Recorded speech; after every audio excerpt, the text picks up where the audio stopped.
Chers frères et sœurs en Christ, dans notre marche avec Dieu, il est crucial de comprendre que la culpabilité ne fait pas partie de l'identité que le Seigneur nous a donnée. Souvent, nous faisons face à des accusations et des souvenirs de péchés passés qui tentent de nous plonger dans un état de désespoir. Aujourd'hui, je vais partager avec vous 35 versets bibliques puissants qui nous aideront à rejeter la culpabilité et à marcher dans la liberté que Christ nous a offerte. Chaque verset contient des vérités profondes que nous allons explorer ensemble pour mieux comprendre comment vivre dans la grâce divine. Premier verset, 1 Jean, chapitre 1, verset 9. Si nous confessons nos péchés, il est fidèle et juste pour nous pardonner nos péchés et pour nous purifier de toute iniquité. Ce verset nous rappelle que la confession est une clé pour libérer notre cœur de la culpabilité. Dieu est toujours prêt à nous pardonner et à nous purifier. Lorsque nous reconnaissons nos péchés, nous faisons place à sa grâce. Deuxième verset, Romains, chapitre 8, verset 1. Il n'y a donc maintenant aucune condamnation pour ceux qui sont en Christ Jésus. Ce passage souligne la libération que nous trouvons en Christ. En lui, nous ne sommes plus sous la condamnation du péché, mais nous avons la promesse d'une nouvelle vie. La culpabilité n'a plus de pouvoir sur nous. Troisième verset, Ésaïe chapitre 43, verset 25. C'est moi seul, qui efface tes transgressions, et je ne me souviendrai plus de tes péchés. Dieu nous assure qu'il oublie nos péchés lorsqu'ils sont confessés. Cette promesse est une source de réconfort et de paix. Nous ne devrions pas laisser la culpabilité nous accabler, car Dieu nous a déjà pardonnés. Quatrième verset, Psaume, chapitre 103, versets 10 à 12. Il ne nous traite pas selon nos péchés, il ne nous punit pas selon nos iniquités, car autant les cieux sont élevés au-dessus de la terre, autant sa bonté est grande pour ceux qui le craignent. Ce passage rappelle que la miséricorde de Dieu surpasse notre culpabilité. Ses promesses sont bien plus grandes que nos échecs, et il nous offre sa grâce sans réserve. Cinquième verset, 2 Corinthiens, chapitre 5, verset 17. Si quelqu'un est en Christ, il est une nouvelle création. Les choses anciennes sont passées, voici, toutes choses sont devenues nouvelles. En Christ, nous avons la possibilité de recommencer. Nous ne sommes plus définis par notre passé, mais par notre nouvelle identité en lui. La culpabilité du passé ne peut pas nous retenir. Sixième verset, Philippiens, chapitre 3, versets 13 à 14. Oubliant ce qui est en arrière et tendant vers ce qui est en avant, je cours vers le but pour remporter le prix de la vocation céleste de Dieu en Christ Jésus. L'apôtre Paul nous encourage à laisser derrière nous les fardeaux du passé. La culpabilité ne doit pas nous empêcher d'atteindre notre destinée en Christ. Avançons avec détermination vers le prix de notre appel. Septième verset, Hébreux, chapitre 8, verset 12. Car je pardonnerai leurs iniquités, et je ne me souviendrai plus de leurs péchés. Dieu fait une promesse de pardon complet. Quand il dit qu'il ne se souviendra plus de nos péchés, cela signifie que nous pouvons nous aussi nous libérer de la culpabilité qui pèse sur nos cœurs. Huitième verset, 1 Pierre, chapitre 2, verset 24. Lui qui a porté lui-même nos péchés dans son corps sur le bois, afin que, morts au péché, nous vivions pour la justice. Christ a pris nos péchés sur lui. Cela signifie que nous pouvons vivre pour la justice et non pour la culpabilité. Son sacrifice nous a libérés des chaînes du péché. Neuvième verset, Psaume, chapitre 32, versets 1 à 2. Heureux celui à qui la transgression est remise, à qui le péché est couvert. Heureux l'homme à qui l'Éternel n'impute pas l'iniquité, et dans l'esprit duquel il n'y a point de fraude. La bénédiction du pardon est une source de joie. Lorsque nous recevons le pardon, nous expérimentons la joie de la réconciliation avec Dieu, éloignant ainsi toute culpabilité. Dixième verset, Romains, chapitre 5, verset 1. Étant donc justifiés par la foi, nous avons la paix avec Dieu par notre Seigneur Jésus-Christ. La justification par la foi nous procure la paix avec Dieu. Cela signifie que la culpabilité a été remplacée par la paix. Nous pouvons nous approcher de Dieu sans crainte. Onzième verset, 1 Jean, chapitre 3, verset 20. Si notre cœur nous condamne, Dieu est plus grand que notre cœur et il connaît toutes choses. Lorsque nous ressentons la culpabilité, rappelons-nous que Dieu est plus grand. Il voit au-delà de nos erreurs et nous offre une grâce inconditionnelle. 12e verset, Galates, chapitre 5, verset 1. C'est pour la liberté que Christ nous a affranchis. Restez donc fermes et ne vous laissez pas remettre de nouveau sous le joug de la servitude.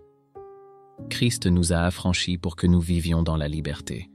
La culpabilité est un joug qui nous lie, mais nous sommes appelés à vivre libres et victorieux. 13e verset, Ésaïe chapitre 54, verset 4. Ne crains pas, car tu ne seras pas couverte de honte, et ne rougis pas, car tu ne seras pas confondue. Dieu nous exhorte à ne pas avoir peur de la honte. Nous sommes ses enfants, et il nous offre une dignité qui surpasse notre culpabilité. 14e verset, Jacques, chapitre 4, verset 8. Approchez-vous de Dieu, et il s'approchera de vous. Nettoyez vos mains, pécheurs. Purifiez vos cœurs, doublés d'esprit. S'approcher de Dieu implique de se purifier, mais c'est aussi un appel à recevoir son pardon. Ne laissons pas la culpabilité nous éloigner de la communion avec lui. 15e verset, Éphésiens, chapitre 1, verset 7. En lui, nous avons la rédemption par son sang, le pardon des péchés, selon la richesse de sa grâce. La grâce de Dieu est riche et nous offre la rédemption. Nous pouvons être assurés que nos péchés sont pardonnés grâce au sang de Christ. 16e verset, Psaume, chapitre 51, verset 17. Les sacrifices de Dieu, c'est un esprit brisé. Ô Dieu, tu ne dédaignes pas un cœur brisé et contrit. Un cœur repentant est accueilli par Dieu. Il ne nous rejette pas à cause de notre culpabilité. Au contraire, il nous invite à venir à lui avec humilité. 17e verset, 2 Pierre, chapitre 3, verset 9. Le Seigneur ne tarde pas dans l'accomplissement de sa promesse, comme certains le croient, mais il fait preuve de patience envers vous, ne voulant pas qu'aucun périsse, mais voulant que tous arrivent à la repentance. La patience de Dieu montre qu'il désire notre retour à lui. Il ne souhaite pas que nous vivions dans la culpabilité, mais qu'aucun de nous ne soit perdu. 18e verset, Proverbe, chapitre 28, verset 13. Celui qui cache ses fautes ne prospère pas, mais celui qui les avoue et les abandonne obtient miséricorde. L'honnêteté avec nous-mêmes et avec Dieu est essentielle. Avouer nos fautes nous permet de recevoir sa miséricorde et de nous libérer de la culpabilité. 19e verset, 1er Jean, chapitre 4, verset 18. La crainte n'est point dans l'amour, mais l'amour parfait bannit la crainte, car la crainte suppose un châtiment, et celui qui craint n'est pas parfait dans l'amour. L'amour de Dieu nous libère de la peur et de la culpabilité. En étant remplis de son amour, nous trouvons la paix et la sécurité en lui. 20e verset, Hébreux, chapitre 4, verset 16. Approchons-nous donc avec assurance du trône de la grâce, afin d'obtenir miséricorde et de trouver grâce pour être secourus dans nos besoins. Nous avons la possibilité de nous approcher du trône de la grâce sans crainte. C'est là que nous trouvons le secours et le pardon dont nous avons besoin. 21e verset, Matthieu, chapitre 11, versets 28 à 30. Venez à moi, vous tous qui êtes fatigués et chargés, et je vous donnerai du repos. Prenez mon joug sur vous et recevez mes instructions, car je suis doux et humble de cœur, et vous trouverez du repos pour vos âmes. Christ nous invite à lui apporter nos fardeaux. La culpabilité ne doit pas nous peser. Au contraire, il nous offre du repos et une nouvelle perspective. 22e verset. Psaume chapitre 34, verset 18. L'Éternel est près de ceux qui ont le cœur brisé, et il sauve ceux qui ont l'esprit abattu. Lorsque nous nous sentons accablés par la culpabilité, Dieu est près de nous. Il est notre refuge et notre force dans les moments de désespoir. 23e verset. Romains, chapitre 6, verset 14. Car le péché n'aura point de pouvoir sur vous, puisque vous êtes sous la grâce et non sous la loi. Sous la grâce, nous sommes libérés du pouvoir du péché. Ne laissons pas la culpabilité nous dominer. Nous sommes appelés à vivre en victoire. 24e verset. Ésaïe, chapitre 61, verset 1. L'Esprit du Seigneur, l'Éternel, est sur moi, car l'Éternel m'a oint pour annoncer de bonnes nouvelles aux pauvres, il m'a envoyé pour guérir ceux qui ont le cœur brisé. l'onction de l'Esprit de Dieu apporte guérison et espoir. Nous pouvons trouver la restauration même lorsque la culpabilité nous semble écrasante. 25e verset. Matthieu, chapitre 6, verset 12. Pardonne-nous nos offenses, comme nous pardonnons aussi à ceux qui nous ont offensés. Le pardon est un élément central de notre foi.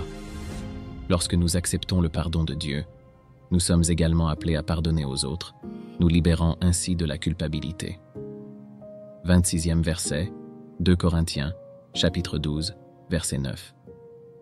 Mais il m'a dit, « Ma grâce te suffit, car ma puissance s'accomplit dans la faiblesse. » La grâce de Dieu est suffisante pour nous.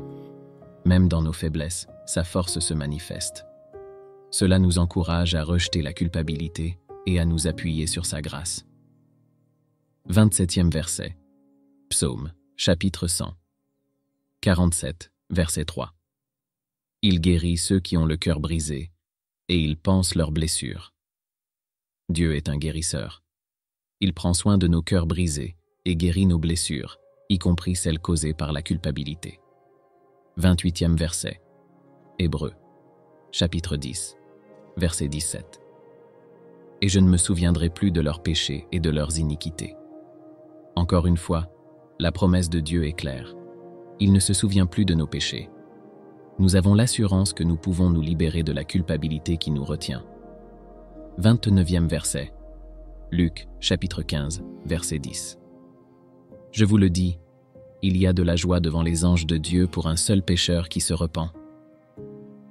Lorsque nous nous repentons, il y a une célébration dans le ciel. La culpabilité peut être lourde, mais le repentir nous amène à la joie du pardon. 30e verset. Éphésiens, chapitre 2, versets 8 à 9. Car c'est par la grâce que vous êtes sauvés, par la foi. Et cela ne vient pas de vous. C'est le don de Dieu. Ce n'est pas par les œuvres, afin que personne ne se glorifie. Notre salut est un don de Dieu, pas quelque chose que nous pouvons mériter. La grâce nous libère de la culpabilité et nous place sous l'amour inconditionnel de Dieu. 31e verset. Psaume, chapitre 139, versets 23 à 24. Sonde-moi, ô Dieu, et connais mon cœur. Éprouve-moi et connais mes pensées. Regarde s'il y a en moi une voie de mal et conduis-moi dans le chemin de l'éternité. L'auto-examen et la recherche de Dieu nous aident à identifier la culpabilité. Lorsque nous demandons à Dieu de sonder nos cœurs, il nous aide à nous libérer des poids inutiles. 32e verset, 2e épître de Timothée, chapitre 1, verset 7. Car Dieu ne nous a pas donné un esprit de timidité, mais un esprit de puissance, d'amour et de sagesse. Ne laissons pas la culpabilité nous rendre timides. Dieu nous a donné un esprit de puissance pour marcher en sa lumière, libre de toute honte. 33e verset, Colossiens, chapitre 3, verset 2. Affectionnez-vous aux choses d'en haut, et non à celles qui sont sur la terre. En fixant nos yeux sur les choses d'en haut, nous réalisons que notre identité en Christ est bien plus précieuse que les accusations de culpabilité. 34e verset, Romains, chapitre 12, verset 2. Ne vous conformez pas au monde présent, mais soyez transformés par le renouvellement de votre esprit. Le renouvellement de notre esprit nous aide à voir notre identité en Christ plutôt que de nous concentrer sur notre passé. La culpabilité ne peut pas nous définir lorsque nous marchons dans cette transformation. 35e verset, Hébreux chapitre 10, verset 22. Approchons-nous avec un cœur sincère, dans la pleine assurance de la foi, les cœurs purifiés d'une mauvaise conscience. Nous sommes appelés à nous approcher de Dieu avec assurance. La purification de notre cœur nous libère de la culpabilité, nous permettant de vivre pleinement en sa présence. Chers amis, la culpabilité n'est pas notre héritage en Christ. Nous sommes appelés à vivre dans la liberté de son pardon. Prenons le temps d'étudier ces versets, de prier et de méditer sur la vérité qu'ils contiennent. Que chaque cœur soit rempli de paix et de joie, sachant que nous sommes libres de la culpabilité par la grâce de notre Seigneur Jésus-Christ. Soyez bénis.